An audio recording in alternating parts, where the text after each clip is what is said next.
A ver, en el mundo de la inversión hay, digamos, dos tipos de activos. Por un lado, los que se compran para crecer y por otro, esos a los que se acude cuando la prioridad no es crecer, sino más bien protegerse. Pues bien, en este segundo grupo, el oro siempre ha tenido y sigue teniendo un lugar de honor. Y claro, últimamente su precio ha subido de una forma espectacular.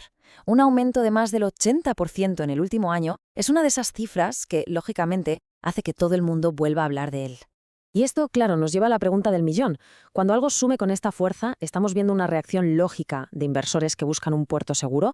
¿O estamos simplemente ante un capítulo más de euforia colectiva? Bueno, pues en los próximos minutos vamos a intentar separar el grano de la paja para entender la función real del oro más allá del mito.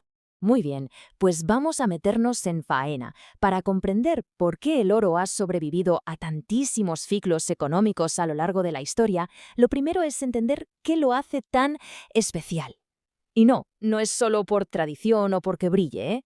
La clave está en que el oro combina tres características que es muy difícil encontrar juntas en un mismo activo. Primero, su escasez. Sacarlo de la tierra sigue siendo un proceso tremendamente difícil y caro. Segundo, su durabilidad. Es que básicamente no se estropea, no se corroe, no se oxida, es para siempre. Y tercero, y esto es fundamental, tiene una aceptación global. Durante siglos, culturas de todo el planeta le han reconocido valor. Pero ojo, que su valor no es algo abstracto que esté flotando en el aire. Tiene un anclaje muy sólido en el mundo real. Fijaos, un 70% de la demanda mundial se va a joyería. Un 20% es para inversión y para las reservas que guardan los bancos centrales. Y aún queda un 10% que se usa en la industria, sobre todo en componentes electrónicos. Esto le da un valor base, un suelo, por así decirlo. Y para que nos hagamos una idea de esa escasez, ahí va un dato que es una pasada. Todo el oro que el Imperio Español extrajo de América a lo largo de 3 siglos es lo que la minería actual de países como México y Perú produce en un solo año. Y aún así, a pesar de toda la tecnología moderna, sigue siendo un recurso muy limitado.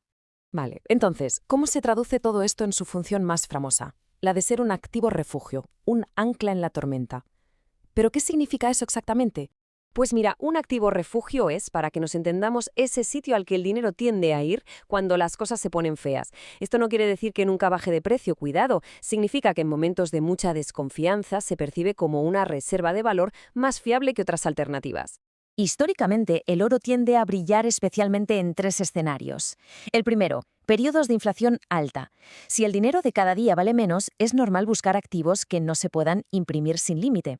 El segundo, recesiones o crisis financieras, cuando la confianza en la economía o en los bancos se tambalea. Y el tercero, momentos de tensión geopolítica, como guerras o conflictos comerciales. Por tanto, aquí está el punto clave. La fortaleza del oro no viene solo de sus propiedades físicas, sino también de la psicología colectiva. Funciona como una especie de seguro. Si muchísima gente cree que el oro protege en tiempos difíciles, esa misma creencia compartida refuerza su papel en el mercado. Ahora bien, que sea un refugio no significa que sea la inversión perfecta, ni mucho menos. Para tener la foto completa, es fundamental entender también sus limitaciones, que las tiene. La diferencia más importante si lo comparamos con las acciones de una empresa es muy clara. El oro no genera beneficios, no paga dividendos, no innova. Su valor no crece porque una empresa lo esté haciendo mejor. Es simplemente un depósito de valor, no un motor de crecimiento. Por eso, entender cuál es su función es lo más importante. El oro no se suele añadir a una cartera para buscar rentabilidades explosivas. Se usa más bien como un contrapeso. Es ese activo que puede ayudar a equilibrar la balanza cuando otras partes de la inversión lo están pasando mal. Llegados a este punto, la pregunta es obvia. Vale, ¿y cómo se invierte en oro en la práctica? Hay varias formas, desde las más tradicionales y directas hasta otras mucho más financieras. La opción más intuitiva, la de toda la vida, es el oro físico, lingotes, monedas.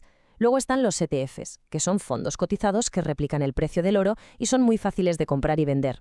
Otra vía es invertir directamente en las empresas mineras, aunque ahí ya entran en juego otros riesgos, como la gestión de la compañía. Y una opción menos común son las empresas de royalties, que básicamente financian las minas a cambio de un porcentaje de lo que produzcan. Como veis, no hay una opción mejor que otra, todo depende de los objetivos de cada uno. Y con todo esto sobre la mesa llegamos al final. Después de haber analizado qué es, cómo funciona y cuáles son sus límites, podemos volver a la pregunta con la que empezamos, pero dándole una vuelta. Y quizás esta sea la idea más sutil de todas. En inversión, que una decisión sea buena o mala, no suele depender tanto del activo en sí, sino del propósito que le damos, del papel que juega dentro de una estrategia general. Así que, en lugar de obsesionarse con si el oro va a subir o a bajar mañana, la pregunta realmente interesante es otra. No es tanto si se debería tener oro o no, sino ¿para qué? ¿Qué propósito cumpliría? Tener clara esa respuesta es mucho más valioso que acertar cualquier predicción de precios.